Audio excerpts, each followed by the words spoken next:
जय माँ देवी आज अमावास्या महालिया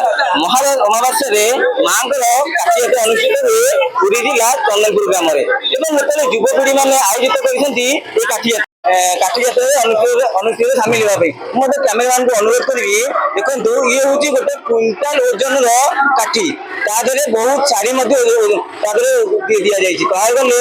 ये ठाकुर महिमा ना गोटे हाथ में जड़े के कहीं नचेबी पारे ना ये हूँ से महिमा नी विश्वास नी ये केवे हाथ में नाचब ना कारण ये गोटे क्विंटाल ओजन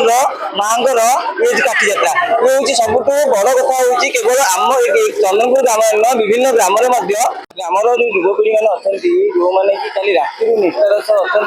जो निष्ठार ये निष्ठार सह अच्छा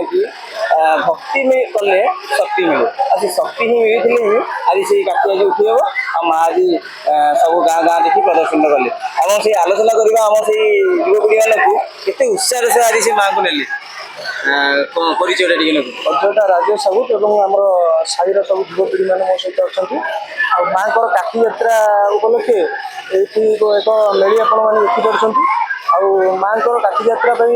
काली आम प्रस्तुत थी काली ठार आम अरुआ हविषान्न खाई आज चूड़ा कि छतुआ आम युवक बंधु मैंने खाई रही पैता नुआ पैता पिंधि आज माँ को काठी यात्रा जोग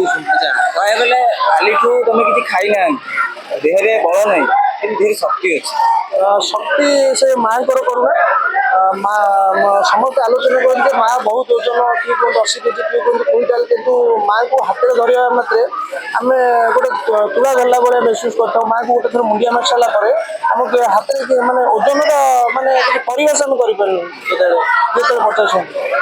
से कथा कहला बेले आम हाथ गोटे थरवा लगे परंपरा केते दिन है परंपरा आम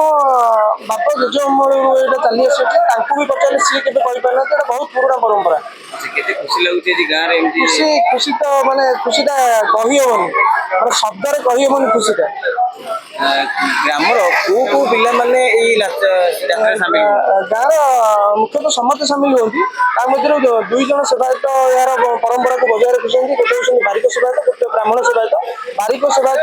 कांधे माँ आसी था ग्राम भ्रमण करती ब्राह्मण सेवायत हाथ में माँ नाची था सब चंदनपुर उत्सव मुखर कारण माँ को काठी जात्रा देखा बहुत दूर लोक अपेक्षा कर दांडे बाहर पकड़ रखी माँ केमी जी देखुची देखो कौ नाच अनुष्ठित नाच केवल चंदनपुर ग्राम ही पाए पुरी अश्विनी सेनापति न्यूज।